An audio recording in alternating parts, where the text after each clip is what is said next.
जी देखिए, सबसे पहले मैं जो बहन हमारी सरिता बोल रही थी उनको ये लाइव लॉ का एक जो ट्वीट है वो दिखा देती हूँ, जिसमें लिखा है breaking ED tells Supreme Court that it has no objection to granting bail to Aam Aadmi Party leader Sanjay Singh in Delhi liquor policy case. ये आप ध्यान से सुन लीजिए कि ईडी ने क्या बोला और किस बेसिस और किस आधार पर संजय सिंह को आज बेल मिली है। पहली बात। दूसरी बात, सत्यमेव जयते की आप लोग बात कर रहे हैं, जैसा मैं ऑलरेडी बोल चुकी हूं, कहीं पर यह नहीं बोला गया कि वो निर्दोष है या शराब घोटाला नहीं हुआ है। तीसरी महत्वपूर्ण बात मैं एक और यहां पर जोड़ देना चाहती हूं कि आदरणीय कोर्ट ने यह भी साफ बोल दिया संजय सिंह को बेल देते हुए कि भाई संजय सिंह को आज हम बेल दे रहे हैं, इसका अर्थ यह नहीं है कि हर एक को बेल मिल जाएगी।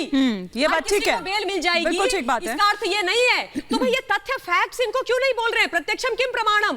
मतलब इनका ये सेलेक्टिव हियरिंग, सेलेक्टिव मेमोरी वाला जो केस है, ये बड़ा अजीबोगरीब मुझे लगता है। मुझे लगता है कि जब भी ये अपने घोटाले की बात करते हैं, ये वो आमिर खान प्रेम जी कुछ रिएक्ट करना नहीं, उसके short term memory loss case बन जाते हैं। प्रेम जी, लेकिन ये अपने फायदे की बात बोलते हैं, बाकी एक बार प्रेम जी को इम्पोर्टेंट है बोलना कि देखिए पीएमएलए में जब तक कि ईडी एग्री न करे बेल मिलता ही नहीं है, क्योंकि प्रूव करना होता है, ओनस उनका होता है जो एक्यूज्ड है। इसीलिए किसी को भी अगर अभियुक्त बना लेती है ईडी तो वो जेल में तब तक रहेंगे जब तक कि ईडी उसको वापस नहीं लेगा, ये मामला या इनोसेंट ना हो। अच्छा, लेकिन प्रेम जी ये बात भी ठीक है कि कोर्ट ने ये कहा है कि अगर संजय सिंह को बेल मिल गई है, जमानत मिल गई है, तो ये कहीं नहीं है कि अरविंद केजरीवाल या मनीष सिसोदिया उनको जमानत मिलने के चांसेस हाई हो जाते हैं। ये कहना अदालत के लिए इसलिए जरूरी है क्योंकि पीएमएलए में ये प्रावधान है ना कि ये नहीं मिलना है बेल। अगर अदालत एक नहीं टिप्पणी करेगी तब तो सब लोग बोलेंगे जैसे उनको मिली है हमें भी मिले। तो ईडी का जो है ना कि हम बेल का विरोध नहीं करते, ये पॉइंट इंपॉर्टेंट है, चाहे वो शरद रेड्डी का मामला हो चाहे संजय सिंह का मामला हो। तो ये प्रश्न बना रहेगा, भाई क्या हुआ, क्यों 6 महीने तक आपने क्या किया कि आज आप बोल रहे हैं कि जाइए जमानत, हम विरोध नहीं करते। सवाल तो बना ही रहा है। संजीव कौशिक जी भी हमारे साथ जुड़ गए हैं आम आदमी पार्टी का पक्ष रखने के लिए। संजीव कौशिक जी, अब तो नहीं कहेंगे कि बदले की भावना से हो रही है कार्रवाई? और इसके आगे जो दिखाई दे रहा है वो सब में न्याय मिलेगा थोड़ा सा, लेकिन जो समय बीत गया उसका हिसाब कौन देगा? इस 6 महीने का हिसाब कौन देगा? जो आम आदमी पार्टी के चरित्र पर जो दाग लगा उसका हिसाब कौन देगा? भारतीय जनता पार्टी की तो नीति ही यही रही है। जिस एक्ट के तहत गिरफ्तारी हो रही है उसमें सबसे बड़ी बात यही है कि तत्काल पकड़ के आपको जेल में डाल देना है। अब एक प्रोसेस चलेगा, ऐसा तो है नहीं कि ताउम्र आप जेल में रहेंगे, तो प्रोसेस चलेगा। उस बीच में सारा ताना बाना छिन्न भिन्न हो जाएगा, उसके ऊपर आपके ऊपर एक कार्रवाई क्या एक ठप्पा लग जाएगा कि आप भ्रष्टाचारी हैं। विपक्षी पार्टी जो भारतीय जनता पार्टी है वो लगातार चिल्लाती रहेगी। तो भारतीय जनता पार्टी के लिए ये मुफीद माहौल कौन पैदा कर रहा है? ये ईडी ही तो पैदा कर रहा है ना। आज यदि ईडी ने कहा कि नहीं हम इसका विरोध नहीं करते हैं, क्यों नहीं विरोध करते हैं आप? क्योंकि उनके पास कोई आधार नहीं है। आप 6 महीने तक लगातार रखे तो 6 महीने में क्या पाया आपने?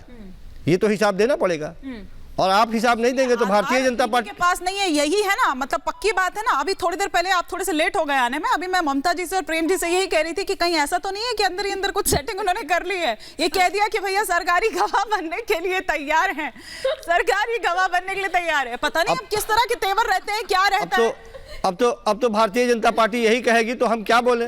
अब दादी की मूछें होंगी तो दादाजी कह लेंगे, लेकिन पहले मूछें आने तो दीजिए पहले। प्रत्युष जी को आवाज मिल रही है मेरी क्या? और अगर उनका ऑडियो ठीक हो गया तो प्रत्युष जी वो कह रहे हैं कि 6 महीने का जवाब कौन देगा?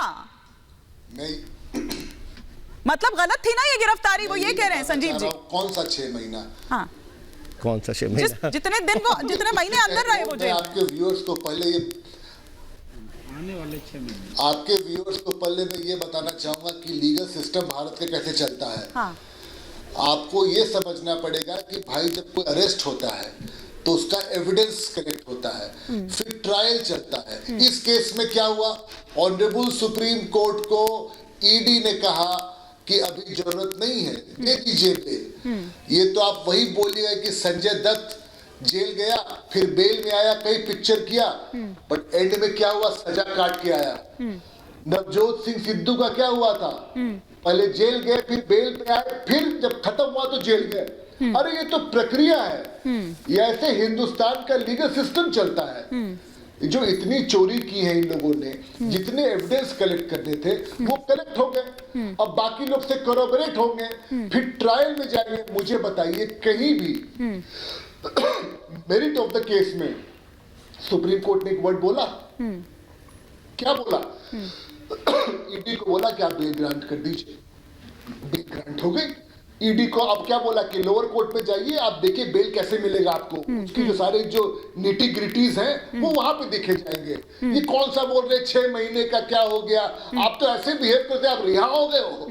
अरे भाई आप बिल्कुल चोरी में थे, आप जेल गए हो, जेल बेल फिर जेल, ये तो तरीका होता है, लीगल सिस्टम चलता है।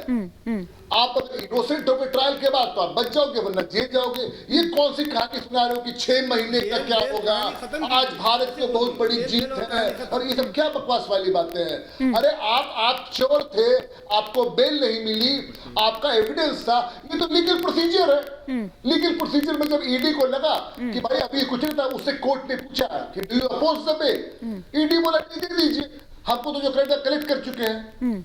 वो कौन सा उसको सुप्रीम कोर्ट ने बोल दिया कि भाई आप चोर नहीं है, आप मानी इन लोगों की पोल खुल गई है। ये भ्रष्टाचारियों से लड़ने वाले लोग नहीं है, ये भ्रष्टाचारियों को आत्मसात करने वाले लोग हैं। भ्रष्टाचार के नाम पर जिन लोगों के ऊपर ये उंगलियां रखते हैं उनको अपने खेमे में मिलाते हैं। बस इनकी नीति यही है कि कलई उतर गई है। आने वाले दिनों में और देखेंगे कलई उतरेगा। इस इलेक्शन से पहले कलई उतर जानी है। ये लोग जो दावे करते हैं ना, आ रही हूँ सरिता जी, आ रही हूँ। ये लोग जो दावे करते हैं उन सारे दावों की कलई उतरती हुई दिखाई दे रही है। ये नीति एकमात्र यही है कि विपक्षी पार्टियों को तोड़ो, खींचो। आप संजय सिंह चोर था कि नहीं था? एक तो बहुत डिस्टर्बेंस है प्रत्युष जी के ऑडियो में, बहुत ज्यादा डिस्टर्बेंस है। इस तरह से ऑडियो नहीं जा पाएगा, बहुत ज्यादा डिस्टर्बेंस है। लेकिन हाँ, सरिता जी कुछ यहाँ पर कहना चाह रही थी। सरिता जी आप अपनी बात कंप्लीट कर लीजिए, क्योंकि बार बार आपका फ्रेम आ रहा जा रहा है, बार बार आपका ऑडियो भी आ रहा जा रहा है। क्योंकि आप इस पर कंप्लीट करेंगे, फिर मैं सुनीता केजरीवाल जी और जो आज आतिशी सिंह और सौरभ भारद्वाज आरोप लगा रहे थे उन पर भी आऊंगी आगे। बिल्कुल, मुझे लगता है कि जो अभी हमारे भारतीय जनता पार्टी के प्रवक्ता कह रहे थे, कल तक ये बहुत परेशान थे जी कि बेल नहीं मिल रहा। आज तो सुप्रीम कोर्ट ने मनी ट्रेल को खारिज करते हुए, नो मनी ट्रेल कहते हुए आज पूरी तरह से ये कह दिया कि संजय सिंह को बेल मिल जाता है।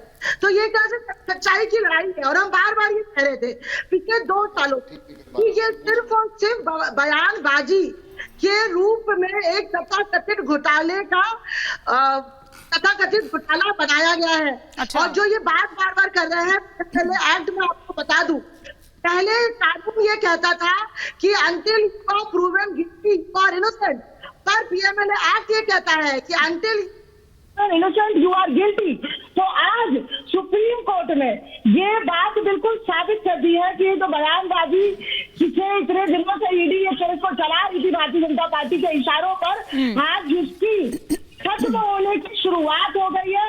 आज संजय सिंह जी हमारा शेर, हमारा भाई आज जेल से बाहर है। और अब जो ये पूरा तथाकथित भ्रष्टाचार जो है ये भारतीय जनता पार्टी के खेमे में जाता नजर आ रहा है। शरद चंद्र रेड्डी जिसने 60 करोड़ का रिश्वत भारतीय जनता पार्टी को दिया, मुझे लगता है इमानी जी आपको सवाल भारतीय जनता पार्टी से पूछना चाहिए कि उनके शीर्ष नेतृत्व पे एफआईआर क्यों ना की जाए, जो इलेक्टोरल बॉन्ड के नाम पे तो कर दीजिए ना। कंपनियों से अरे इंतजार किस बात का कर रही हैं सरिता जी?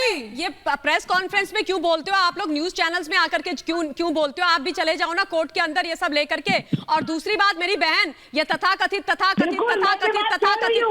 घोटाला जो आप लोग रट रहे हो, रट्टाफिकेशन लगा रखा है, ये आदरणीय सुप्रीम कोर्ट ने नहीं बोला, मेरी बहन थोड़ा पानी वानी पी लो, थोड़ा पानी पी लो, परेशानी हो जाएगी। सरिता जी एक कर अरे सुन लीजिए, आपने सुप्रीम कोर्ट के नाम पर बड़ी बड़ी बातें कर ली, बड़े बड़े दावे कर लिए, तो थोड़ा मेरा भी सुन लो। तथाकथित सुप्रीम कोर्ट ने नहीं बोला, ये आदरणीय सुप्रीम कोर्ट ने नहीं बोला कि जो दिल्ली का शराब घोटाला है वो तथाकथित घोटाला है। ये ज्ञान आप लोग दे रहे हो, ये रट्टाफिकेशन आप लोगों ने लगाया टॉप टू बैटअप।